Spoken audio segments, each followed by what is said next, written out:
namang gabi, laman na naman ang isip, malagkit mo natitig bumalik. Balik sa'kin, gusto makasama ka muli. Sa halip na ibaling na lang yung sarili sa ibang dapat gawin. Di ko kayang humarap sa salamin, anong dahilan? Lumaki sa ghetto pero laging pinanghihinaan ang loob. Napakadali mo lang naman napuntahan. Dami ko ng mga oras na sinayang, galit sa sarili laging pinangungunan. Pagkakataon pinagpaliban ko ay pagkakataon na sana natin na magkabalikan. Pero bakit nga ba di ko man lang ginalawa? Napakalaki tanong pinagtiyagaan mo ko dati, bakit ako di ko magawa na paraan? Kahit na ngayon lang napakain ako naman nila lang shit.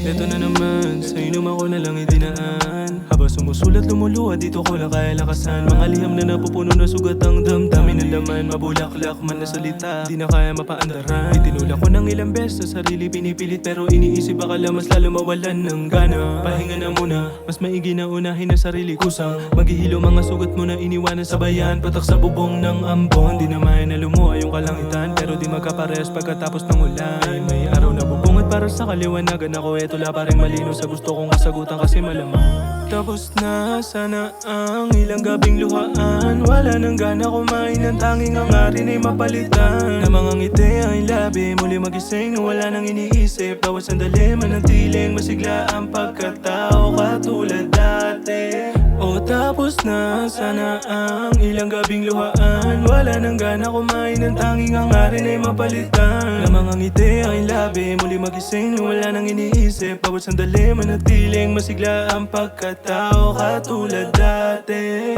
Eto pa rin ako sa huli, di nag-aatubili. Mapatawad mo pa sana kung masayang mga tinugma ko para mabuo tong iningatan. Kalimutan na nakaraan, mga naiwanan na larawan. Papabayaan ko na lang lahat to, total din naman din na panghawakan.